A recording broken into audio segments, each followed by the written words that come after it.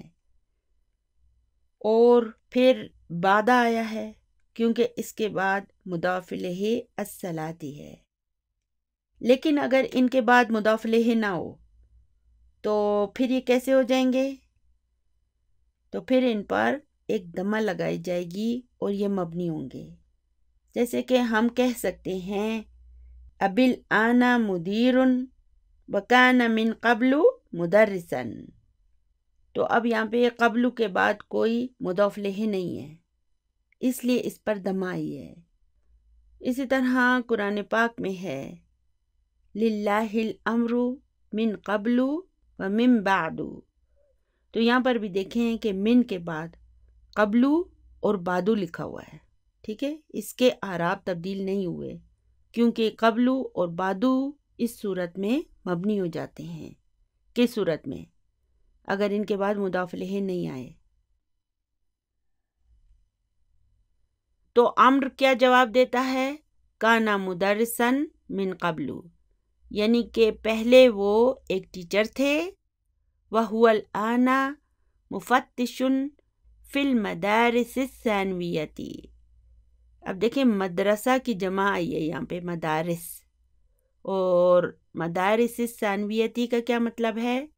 Secondary schools, یعنی کہ اب وہ سیکنڈری اسکولوں میں ایک انسپیکٹر ہیں. وہ جو اسکولوں میں جا کے انسپیکشن کرتے ہیں نا، اسے عربی زبان میں مفتش کہا جاتا ہے، انسپیکٹر، یعنی کہ وہ انسپیکشن کرتے ہیں، انسپیکٹر ہیں. المدرس وماذا یعمل ابوک یا یعقوب. آج استاد صاحب جو ہے نا وہ سب کا انٹرویو لے کے چھوڑیں گے. تو اب وہ یعقوب سے سوال کرتے ہیں کہ اے یعقوب تمہارے ابو کیا کرتے ہیں؟ یعقوب کانا شرطین. شرطیہ کسے کہتے ہیں؟ پولیس مین کو، پولیس والا جو ہوتا ہے نا اسے شرطین کہتے ہیں عربی میں، یعنی کہ وہ ایک پولیس مین تھے. هو الآن متقاعد. متقاعد کسے کہتے ہیں؟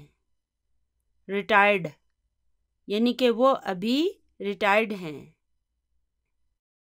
چلیے آگے چلتے ہیں.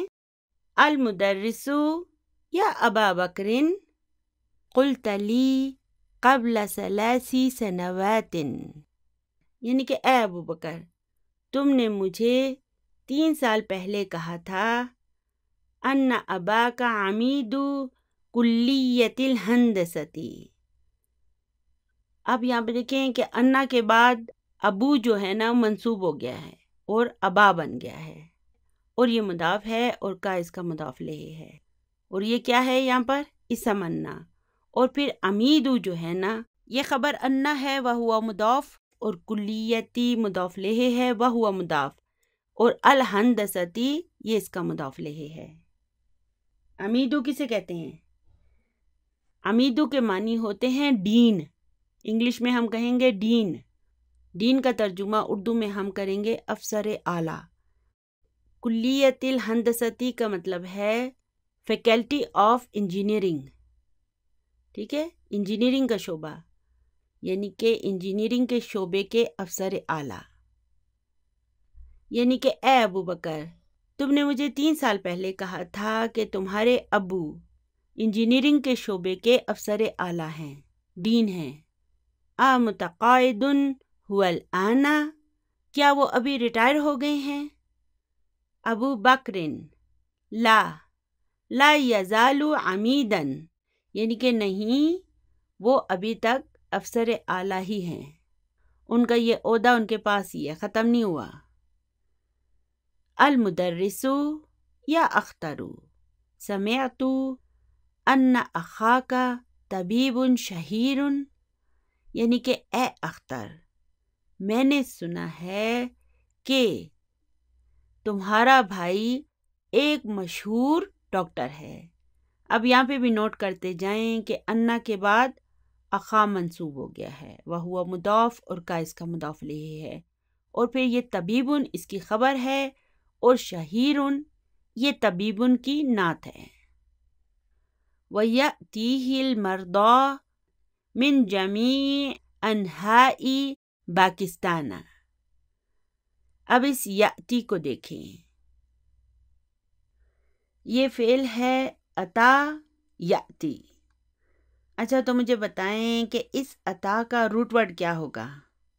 جی ہاں، تا یا، یعنی کہ اس فعل کا جو لام کلمہ ہے نا یہ ویک لیٹر پر مشتمل ہوگا، لیکن جب کسی بھی فعل کے آخر میں یہ الف مکسورہ آ جائے تو آپ سمجھ لیں کہ یہ دراصل یا ہے، اسے ہم عطا پڑھتے ہیں، عطائی نہیں پڑھتے، عطا پڑھتے ہیں، یعنی اسے ہم الف کی طرح پڑھتے ہیں، لیکن دراصل یہ ایک یا ہے۔ یہی وجہ ہے کہ اس کا مضارع یاتی ہو جاتا ہے، جس میں یہ یا کھل کر سامنے آ جاتی ہے۔ اب ہم یہاں پر اس یا کو یا ہی پڑھتے ہیں۔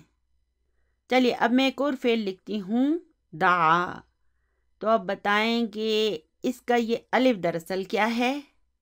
جی ہاں، یہ دراصل واو ہے، اور اس کا روٹ ورڈ ہوگا دعوا، یعنی کہ اس کا لام کلمہ بھی ویک لیٹر ہے، یہ بھی ایک فعل ناقص ہے۔ دیکھیں یہ جو ناقص کا لفظ ہے نا یہ 2 طرح سے استعمال کیا جاتا ہے۔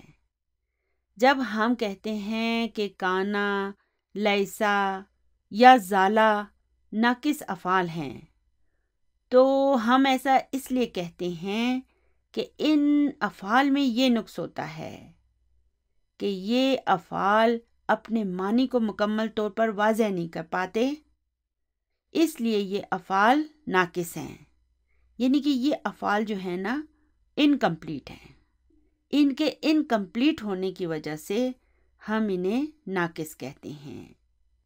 لیکن دوسری طرف ایسے افعال جن میں کوئی ویک لیٹر موجود ہوتا ہے تو انہیں بھی ہم ناقص افعال کہتے ہیں۔ ان افعال کا نقص کیا ہوتا ہے؟ ان کا نقص یہ ہوتا ہے کہ ان میں ویک لیٹر موجود ہوتا ہے، کیونکہ ویک لیٹر کے موجود ہونے کی وجہ سے ان کی جو گردان ہے نا وہ عام افعال سے ہٹ کر ہوتی ہے۔ ان کی گردانیں بناتے وقت ہمیں ویک لیٹر کی وجہ سے بعض اوقات بڑی بڑی تبدیلیاں کرنی پڑتی ہیں، یہی وجہ ہے کہ انہیں ہم ناقص افعال کہتے ہیں، اور ان کا نقص ویک لیٹر کا ان میں موجود ہونا ہے، ٹھیک ہے؟ تو کانا اور اس کی اخوات اپنے معنی کے لحاظ سے ناقص ہوتی ہیں، یعنی کہ یہ انکمپلیٹ ہونے کی وجہ سے ناقص ہوتی ہیں، یہ اپنے معنی کو مکمل طور پر واضح نہیں کر پاتے۔ یہی وجہ ہے کہ ان کا ایک اسم ہوتا ہے اور ان کے معنی کو واضح کرنے کے لیے پھر ایک خبر آتی ہے، جبکہ ویک لیٹر کی وجہ سے جو افعال ناقص افعال کہلاتے ہیں، ان میں ویک لیٹر کی موجودگی انہیں ناقص بنا دیتی ہے۔ یہاں انہیں ہم جو ناقص کہتے ہیں نا، اس کی وجہ ہوتا ہے ان کا ویک ہونا، کمزور ہونا، اور ان افعال کے بعد ہم فاعل کو تلاش کرتے ہیں، اسم کو نہیں۔ اب ہمیں فاعل کو ہی تلاش کرنا ہوگا، اور اگر ضرورت ہو تو پھر اس کے بعد مفعول بھی آتا ہے، یعنی کہ یہ نارمل افعال کی طرح ہوتے ہیں، ان کے بعد فاعل بھی آئے گا اور مفعول بھی آئے گا۔ دیکھیں عربی افعال جو ہے نا، یہ جتنے مشکل ہوتے جاتے ہیں نا، اتنے ہی پرکشش اور دلچسپ ہوتے جاتے ہیں، کیونکہ ہم انہیں جتنا گہرائی سے جانیں گے اتنے ہی یہ ہمارے لیے انٹرسٹنگ ہوتے جائیں گے۔ تو یہ عطا یاتی کس باب سے ہے؟ یاد ہے نا وہ پوئم ہم نے کیا پڑھا تھا؟ ہم نے پڑھا تھا فتح دم من نصر ینصر، فتح کسر ضرب یضرب، فتحتانی فتحتانی فتح یفتح۔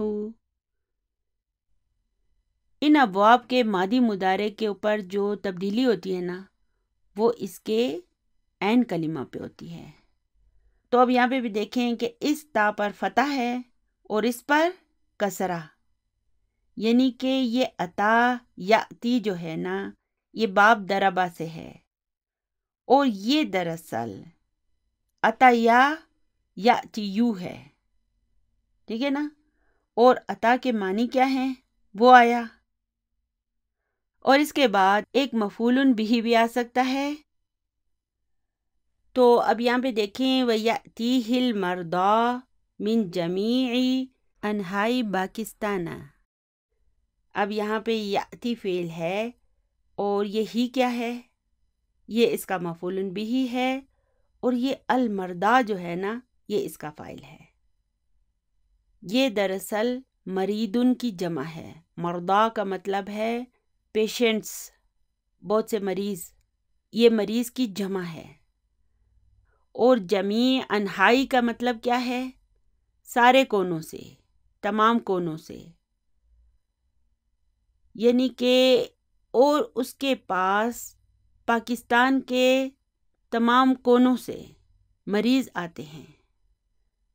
اصحیح ھذا، کیا یہ درست ہے؟ اخترو، نعم ھذا صحیح یا فضیلت الشیخی، ہاں اے فضیلت الشیخ یہ درست ہے۔